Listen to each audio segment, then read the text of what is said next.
ఈ లేడి పిల్లలు కూడా మమ్మల్ని తీసుకోమని వస్తున్నాయే, ఆ మాత్రం జ్ఞానం మనకి లేకపోయింది అని చెప్పి ఆలోచిస్తుండగానే 4వ యామం అయింది. ఆ 4వ యామం మళ్ళీ బిల్వదళం తీసి కింద పడేసరికి అక్కడ పరమేశ్వరుడు సాక్షాత్కారం అయ్యేసరికి, నువ్వు అప్రయత్నంగా 4 యామాలు నువ్వు నిద్రపోకుండా రోజంతా ఉపవాసం ఉండి నాకు బిల్వదళంతో పూజ చేశావు కాబట్టి నువ్వు వచ్చే జన్మలో గుహుడు అనేటువంటి శృంగిబేరపురానికి ఒక రాజుగా గుహుడు అని నువ్వు జన్మెత్తి అక్కడ నా మిత్రుడైనటువంటి శ్రీరామచంద్రమూర్తిని సేవించుకొని తరిస్తావు అని చెప్పి అనుగ్రహిస్తాడు. ఇది శివపురాణంలో యుద్ధఖండంలో ఉన్నటువంటి కథ ఇది. అంటే మహాశివరాత్రి నాడు అప్రయత్నంగా అయినా సరే నిద్రపోకుండా కూర్చుని శివార్చన చేసిన వాడికి ముక్తి తప్పకుండా వస్తుంది అని చెప్పి నిరూపించడానికి ఈ కథ మనకి ఆ శివపురాణంలో చెప్పారు. ఓకే, యజ్ఞనారాయణ శర్మ గారు మీరు చెప్పండి, మిగతా దేవుళ్ళ పూజలతో పోలిస్తే శివ పూజ కొంచెం ప్రత్యేకంగా ఉంటుంది, ఎందుకు? నారుద్రో రుద్రమర్చయేత్ అని చెప్పి అసలు శివాభిషేకము శివ పూజ చేయడానికి ప్రధానంగా మహాన్యాసము దాన్ని ప్రాతిపదికగా ముందు ప్రారంభించాలి. అంటే తాను రుద్రుడై రుద్రభావములన్నీ తన అవయవములలో ప్రతిష్ఠింపజేసుకున్నాక కానీ శివపూజ చేయడానికి అభిషేకం చేయడానికి అర్హత లేదు. కాబట్టి ఈ మహాన్యాసం అంతా కూడా మనకి గాయత్రీ మంత్ర పూర్వకముగా, తర్వాత ఓం నమో భగవతే రుద్రాయ అని 10 అక్షరములతో కూడినటువంటి ఈ ఒక్కొక్క అక్షరాన్ని 10 దిక్కులకి అనుసంధానం చేస్తూ ఒక బ్రహ్మచారి, అసలు అభిషేకానికి ఒక బ్రహ్మచారి సహకారుడుగా ఉండాలట. అతను శుక్లవాసాహ తెల్లని వస్త్రాలు ధరించి ఉండాలి. తస్య దక్షిణాత్ ప్రత్యగ్దేశే, ఆ శివలింగానికి ఒక దక్షిణ పక్కగా కూర్చుని ఆయన కూడా ఈ అభిషేకంలో పాలు పంచుకున్నట్లయితే చేసేటటువంటి భక్తుడికి అపారమైన పుణ్యఫలము అని. ఈ అభిషేకాలు ఎలాగా అంటే మనం చెప్పుకున్నట్లుగా ఆ ఉన్నటువంటి రుద్రము, అతిరుద్రము, మహారుద్రము, ఈ రుద్రాలు ఉన్నాయి ఇందులో. 121 అయితే అంటే 1331 రుద్రములైతే మహారుద్రం. ఈ పరమేశ్వర పూజ చేసేప్పుడు సద్యోజాత విధాన పూజ, సద్యోజాతం ప్రపద్యామి ఆవాహయామి, ఈ మంత్రములతోటి సద్యోజాత విధానంగా పూజ ఒకటి ఉంది పరమేశ్వరుడికి. అలాగే రుద్రార్చన విధి, నమస్తే రుద్రమన్యవ ఉతోత ఈశవే నమః, నమస్తే అస్తు ధన్మనే బాహుభ్యాముతదే నమః ఆవాహయామి. ఈ రకంగా నమ్మకంలో తీసుకున్నటువంటి వాక్యముల చేత అర్చన చేసే విధానం ఒకటి. తర్వాత ఈ లింగార్చనలో కూడా ఆవరణ విధానం, ఆవరణ పూజలు ఉంటాయి. శివుడు 8 మూర్తితత్వాలు కలిగిన వాడు. భవాయ జలమూర్తిమావాహయామి నీటితత్వం, శర్వాయ క్షితిమూర్తిమావాహయామి భూతత్వం, ఈశానాయ అర్కమూర్తిమావాహయామి సూర్యతత్వం, పశుపతయే యజమానమూర్తిమావాహయామి యజమానతత్వం. అంటే ఆయన యజమానుడు, మనందరము కూడా ఉన్నటువంటి జనకోటి అందరూ కూడా పశుతుల్యులుగా అక్కడ భావించాలి. ఉగ్రాయ తేజోమూర్తి అగ్నిరూపుడు ఉగ్రతత్వం, భీమాయ ఆకాశమూర్తి ఆకాశతత్వం భీమరూపుడు, మహాదేవాయ సోమమూర్తి చంద్రతత్వం. ఈ రకంగా మొత్తం 8 మూర్తితత్వాలతో కూడినటువంటి పరమేశ్వరుడు కనుక ఆయన్ని ఆ రకంగా అర్చన చేసినట్లయితే, ఇందులో విధానములు కూడా రుద్రైకాదశిని అని ఒక విధానం ఉంది పూజ. అది చాలా దీర్ఘకాలమైన పూజగా కొనసాగుతుంది. మహాదేవ శివో రుద్ర, శంకరో నీలలోహిత, ఈశానో విజయో భీమ, దేవదేవ భవోద్భవ. ఈ 11 కలశలు పెట్టి పూజ చేయాలి. కృష్ణకుమార్ గారు ఇందాక చక్కటి త్యాగరాజ కృతి వినిపించారు కదా, ఇప్పుడు ఒక మంచి కృతి మళ్ళీ ఒక ఆధునిక కవి తీసుకుందామండి. పరమశివుడు కేవలం మనకి అంటే మనుషులకి మాత్రమే పరమశివుడు కాదు, ఈ ప్రపంచంలో సకల జీవరాశి కూడా ఆయన పరమశివుడే. ఒక జంతువు కావచ్చు, ఒక పక్షి కావచ్చు, ఒక పాము కావచ్చు, ఒక కీటకం కావచ్చు, ఏదైనా సరే ఆర్తితో ఆ భగవంతుడిని గనక పిలిచినట్లయితే స్వయాన కైలాసం నుంచి దిగి వస్తాడు, వాళ్ళని ఆదరిస్తాడు, కైవల్యాన్ని ఇప్పిస్తాడు. ఇంత అద్భుతమైన భావనని ఒక చక్కటి గేయంలో మనకి ఆధునిక కవులు రచించారు. కరి పురుగు పాము బోయ మొరలిడగా వినలేదా, కైలాసము దిగివచ్చి కైవల్యము ఇడలేదా, మదనాంతకు మీద నీ మనసెన్నడు పోదా, మమకారపు తెర స్వామిని మనసారా కననీదా, భవసాగర మీద దుర్భర వేదన లేదా, శివ శివ శివ అనరాధా శివనామము చేదా. పరమశివుడు కరుణాళుడు కాబట్టి ఒక చిన్న సాలిడు, ఒక చిన్న పాము, ఒక మహత్తరమైన ఏనుగు, ఎంతో మేధస్సు గల మనిషి ఎవరు ఆర్తితో పిలిచినా కూడా తప్పకుండా వస్తాడని ఈ గేయం మనకి చెప్తున్నదండి. చక్కటి గేయం వినిపించారండి. శివప్రసాద్ గారు, శివ పూజ విధానం ఏమిటి? ఎటువంటి పూజలకు శివుడు హర్షిస్తాడు అంటారు? శివ పూజా విధానము లోపల సాత్వికమైనటువంటి పూజ ఇప్పటి వరకు మనం తెలుసుకున్నాం. ముగ్ధ భక్తులను కొంతమంది ఉన్నారు. ముగ్ధ శబ్దాన్నే మూఢ అనే మాటగా మనం భావించుకోవచ్చు. వీళ్ళు 64 నాయనారులు ఉన్నారు. వీళ్ళ చరిత్ర ప్రత్యేకంగా తమిళనాడులో ఉన్నది. తర్వాత బసవపురాణం వంటి వాటిల్లో కూడా మన శైవ సాహిత్యంలో కూడా ఇదంతా ఉన్నది. వీళ్ళు కొంచెం రాజసికమైనటువంటి వాళ్ళు, అజ్ఞానులు. అయినా వాళ్ళు తమకు తెలిసినటువంటి పద్ధతిలో శివ పూజా విధానాన్ని వాళ్ళు నిర్వహిస్తూ ఉన్నారు. అయినప్పటికీ కూడా శివుడు జనకుడు కాబట్టి, పార్వతీదేవి తల్లి కాబట్టి, బిడ్డలు చేసేటటువంటి తప్పులు ఎలా ఉన్నప్పటికీ వాళ్ళు మనల్ని క్షమిస్తారు, మనల్ని రక్షిస్తారే కానీ వీళ్ళు తప్పులు చేశారు అని వాళ్ళు మన మీద ఎటువంటి కోపము చూపించరు. ఈ శివతత్వం అన్నటువంటిది చాలా విస్తృతమైనటువంటి విషయం. ఇది కేవలం ఏదో ఒక శివరాత్రి నాడు, మహాశివరాత్రి నాడు దండం పెట్టి ఊరుకోవడం అని కాదు. ప్రతిరోజు శివోపాసన చెయ్యాలి, ప్రతి నిమిషము చెయ్యాలి. అందుకే ప్రాచీన కాలంలో మా పూర్వీకులు ఏం చేస్తుండేవాళ్ళు? షట్కాల శివ పూజ అని చేస్తుండేవారు. శర్మ గారు, మీరు చెప్పండి.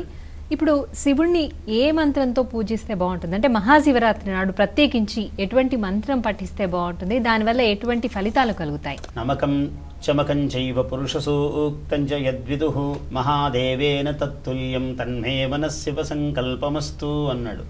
నమక చమకములు పురుష సూక్తము ఎవరికైతే తెలియనో ఏ మహానుభావుడు ఆయనే శివుడు, సాక్షాత్తు శివుడితో సమానమైన వాడు అన్నాడు.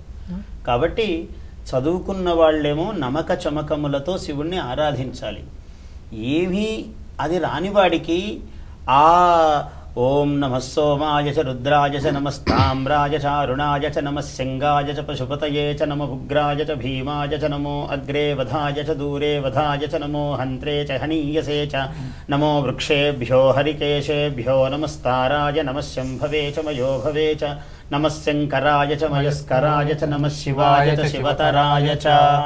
ఇది మొత్తం నమక చమకాలన్నీ చెప్పలేని వాడు ఇది ఒక్కటి చెప్పినా విన్నా మహాఫలమే. ఇది కాకపోతే తత్తుల్యమైన పంచాక్షరీ మంత్రము ఓం నమః శివాయ. ఈ నమః శివాయ మంత్రంతోనైనా, ఎందుకంటే అక్షరములన్నీ ఆయనవే. ఈశాన సర్వ విద్యానాం, ఈశ్వర సర్వ, అన్ని విద్యలకు, అన్ని శాస్త్రములకు, అన్ని వేదములకు ఆయనే రూపము, శివుడే. అందువల్ల ఒక అక్షరము సి అని పలికినా పుణ్యమే. ఓకే, లలిత మనోహర్ గారు, మీరు చెప్పండి. శివరాత్రి నాడు ఏ విధంగా ఉంటే శివ అనుగ్రహం పొందవచ్చు? ప్రతిరోజు కూడా సూర్యోదయానికి ముందు లెమ్మని, నిద్ర లెమ్మని, అది మొదటి నియమం. ప్రతిరోజు, శివరాత్రి కాదు, ప్రతిరోజు కూడా. అది అయిన తర్వాత నిత్య కాలకృత్యాలు తీర్చుకుని స్నానం చేసి కొంతకాలం ఆ శివుడి యొక్క ధ్యానంలోనో లేకపోతే ఉపదేశం ఉన్నవాడు ఆ మంత్రానుష్ఠానము చేసుకుని వీలున్నంత వరకు ఆ రోజున భగవద్ధ్యానంలో కానీ, భగవన్నామ సంకీర్తనలో కానీ, లేకపోతే ఎక్కడైనా సంకీర్తన జరుగుతుంటే దాన్ని వినడానికి కానీ వెళ్ళి దాంట్లో కాలం గడుపుతూ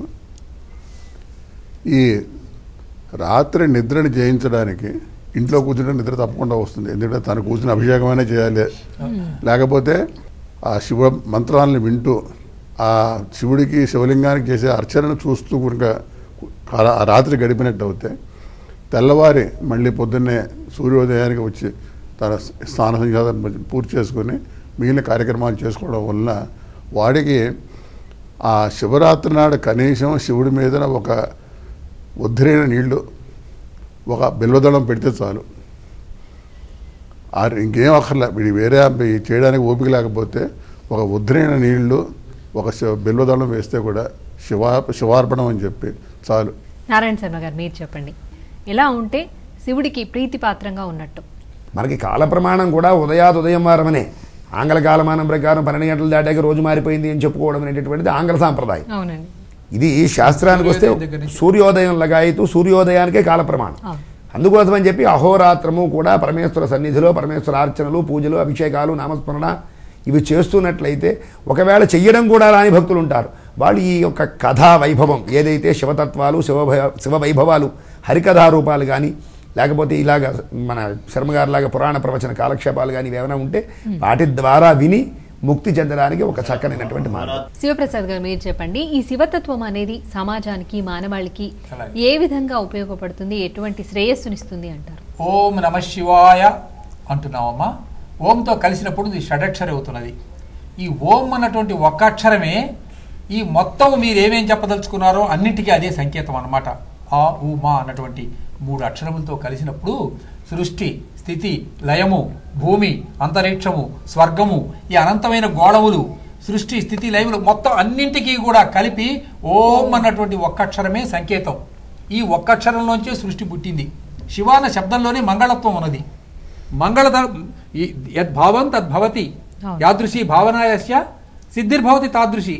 మనం ఎప్పుడు శివ శివ శివ శివ శివ అనుకుంటుంటే మనం శరీరం, మనస్సు, వాక్కు అన్నీ పరిశుద్ధం అయిపోయి మనకు చెడ్డ పనులు చేద్దామన్నటువంటి భావన కలగదు. ఎప్పుడైతే అలాంటి భావన కలగదో సమాజం సుభిక్షంగా ఉంటుంది, సుఖశాంతులతో సర్వ సన్మంగళదాయకంగా ఉంటుంది. ఫణిశర్మ గారు మీరు చెప్పండి, ఈ ఎటువంటి సందేశాన్ని ఇస్తుంది శివరాత్రి మనకి? అగ్నిర్మే వాచిశ్రితః, నా వాక్కునందు అగ్ని ఉన్నది అన్నాడు. అటువంటి వాక్ హృదయే, ఆ వాక్ హృదయమునందు ఉన్నది. హృదయం మయి, అటువంటి హృదయము నాయందు ఉన్నది. అటువంటి హృదయము కల నేను అహం అమృతే, అమృతమునందున్నాను. అటువంటి అమృతము బ్రహ్మణి, ఆ శివుని యందు ఉన్నది అంటే ఒక అనుసంధానం. ఇలా 5 పంచ ఇంద్రియములకు కూడా, జ్ఞానేంద్రియ కర్మేంద్రియములకు అనుసంధానం చేశాడు. కాబట్టి శివపూజ వల్ల ఉపయోగం ఈ కాలం ఆ కాలం అని లేదు, పంచభూతాత్మకమైనదే సమస్య. కాబట్టి పంచభూతాత్మకమైన శాంతి లభించాలి అని అంటే శివానుగ్రహము వలన మాత్రమే సాధ్యము. అటువంటి శివుణ్ణి ఆరాధించాలి. లలిత మనోహర్ గారు మీరు చెప్పండి, ఎటువంటి సందేశాన్ని ఇస్తుంది శివరాత్రి మనకు? శివస్మరణ చేయనివాడు, శివ ధ్యానము చేయనివాడు శవంతో సమానం. ఒక శాఖ అంటే అహంకారం ఉంటే షా అవుతుంది, అది వాడు శవం అవుతాడు. అహంకారం పోయేవాడు కనుక శివుడికి దాసోహం అని చెప్పి నమ్మడం ఉంటే వాడు శివుడు అవుతాడు. కాబట్టి ప్రతివాడు కూడా ఆ అహంకారాన్ని వదిలిపెట్టి ఆ పరమేశ్వరుడికి తన ఆత్మార్పణ చేసుకుంటే ప్రపంచం సుఖశాంతులతో వర్ధిల్లుతుంది, విశ్వమంతా కూడా కళ్యాణహేతు అవుతుంది అని చెప్పి సందేశం. శర్మ గారు మీరు చెప్పండి. పరమేశ్వరుడు యహ వేదాదౌ స్వర ప్రోక్త, వేదానికి ఆదిగా స్వరయుక్తముగా చెప్పబడినటువంటి వాడు పరమేశ్వరుడు. అంటే ఎవరు వేదం చెప్పినా ముందు ఓంకారంతో ప్రారంభిస్తారు. ఆ ప్రణవస్వరూపుడు పరమేశ్వరుడు. ఈ పరమేశ్వరుణ్ణి కేవలము ఆరాధించడానికి ఇప్పుడున్నటువంటి సమయాభావమో, వాళ్ళకి దృష్టి లేకపోవడమో, ఏకాగ్రత లేకపోవడమో, ఈ అహంకార మమకార వ్యామోహ సంసార బంధనాల్లో ఉండడమో అయినప్పటికీ కూడా ఒక్కసారి ఆ ఓం అనేటటువంటి ప్రణవనాదాన్ని కనుక స్మరించినా కూడా లోక కళ్యాణం సిద్ధిస్తుంది అని. కాబట్టి అలాంటి లోక కళ్యాణం కొరకు మానవులంతా కూడా పరమేశ్వర స్వరూపమైన ప్రణవాన్ని ఉచ్చరిస్తే లోక కళ్యాణం అవుతుంది అని. కృష్ణకుమారి గారు మీరు చెప్పండి. పరమేశ్వరుల్లో ఉండేటువంటి ఒక విచిత్రమైన విలక్షణమైన గుణం ఏంటంటే ఎదుటి వాళ్ళకి స్నేహాన్ని పంచడం, అమృతత్వాన్ని పంచడం, ఏదైనా చికాకులు ఉంటే తనలో ఉంచుకోవడం. అందువల్ల ఎట్లా ఉండాలి? తన కంఠమున దాల్చే హాలాహలం, తల నుండి కురిపించే గంగాజలం, మనిషి శివుడవడమే. అది మనిషి అండి. మనిషి అంటే శివతత్వం అంతా మనిషిలో ఆపాదించబడాలి. చికాకుల్ని మనసులో పెట్టుకోవాలి. సాటి జనులకి ప్రేమతత్వాన్ని, స్నేహతత్వాన్ని పంచినట్లయితే మనిషే శివుడు. మహాశివరాత్రి సందర్భంగా మీ అమూల్యమైన సమయాన్ని వెచ్చించి శివరాత్రి యొక్క విశిష్టతను తెలియచేసినందుకు ధన్యవాదాలండి. ఓం నమః శివాయ. ఓం నమః శివాయ. చూశారు కదండి మహాశివరాత్రి మహత్యం ప్రత్యేక చర్చా కార్యక్రమాన్ని. మరి ఈ మహాశివరాత్రి వేళ మీరంతా కూడా శివనామ స్మరణ చేస్తూ ఆ శివ అనుగ్రహానికి పాత్రులవుతారని ఆశిస్తూ నమస్కారం.